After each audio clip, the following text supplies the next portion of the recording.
last night, for instance, I hosted the leadership of our party. Yes, I hosted the leadership of our party at Transcorp Hilton.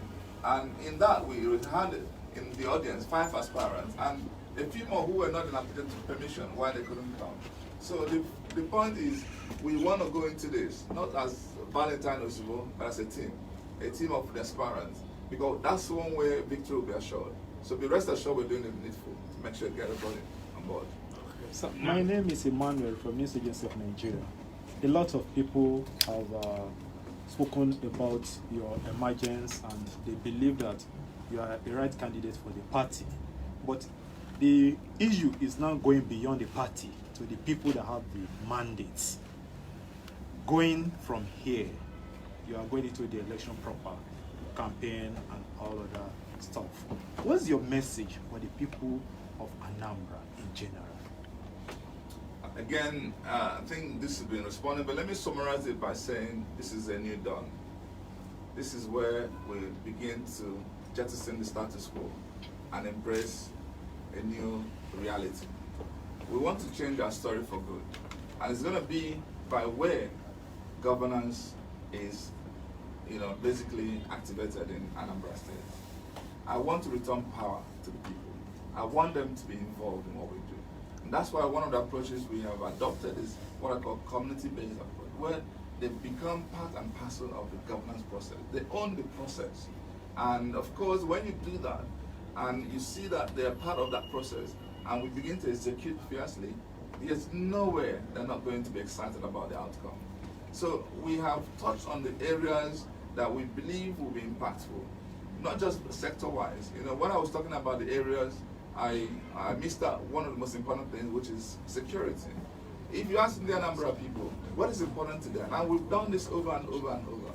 I've visited the entire 21 local government at least 7 times. And in this, I will always ask, what do you want from your next governor? So you don't sit in the comfort of your home and design a blueprint that may not fit into their needs. So I asked them, because again, what you find that they need in Omambala area, which is Anambra East, West, Oyi and Ayama, may not be what they need in Old Aguata, may not be what they need in Ihia or Onisha or Newi. So when you find out, you design blueprint that will fit into, that's why we have cluster approach. What we're doing in Omambala area is to take agricultural processing to the next level. What we're doing in Onisha zone is take commercial hub to a level that will bring the prosperity that it is, especially to those businessmen and women who, this is what Anambra people are known for. What we're doing in Newi is different from because they want to make sure Newi becomes epicenter of industrialization in Nigeria. The same thing will go to like Oda Guata. We feel that can be an epicenter for technology, where we can be grown youngsters that will be a solution provider to not just Anambra problem, to world problems. And in that manner, like Oka City can be an epicenter for tourism, hospitality, education, and of course, also medical facilities. When we have touched on all of these, you will see clear dividend of democracy, where poverty is eradicated or reduced, where literacy is improved, and quality of education is heightened, where healthcare is provided to the poor and to the needy, where the old are taken care of, where security is provided, where the good roads are built, where the infrastructure, and so on and so forth. So this is, and I believe that at the end of the day, Anambra will be an exemplary state, and we will set a new standard. Arise and champion is going to be the last. Okay. Arise TV. Oh, okay. My name is Samna Samba, Arise TV. Congratulations once again on your emergence. But we have seen the interest of the APC in this election, and we have seen some moves that they have taken. I don't know how prepared you are to actually battle the federal, because we are hearing that there's a lot of push of use of federal power to ensure that both the PDP and ABGA surrender to an APC win in this election. How prepared is the PDP to ensure that it battles both ABGA and the APC in this election? 2 things I will drop here. Number one, when we get to the bridge, we will cross the bridge. And number 2, whenever federal collides with people, the people will always triumph. Thank you. Okay, my question is just very simple. What is your relationship with PDP governors? I'm asking this question because I was in the East just yesterday and I met one of your co-aspirants, and they told me that the PDP governors had someone else. They actually supported another aspirant, and because of the interest of the South, there was a kind of realignment with all the candidates to support a certain candidate. And the PDP governors are not angry, and they are working to see if they are going to starve you of support.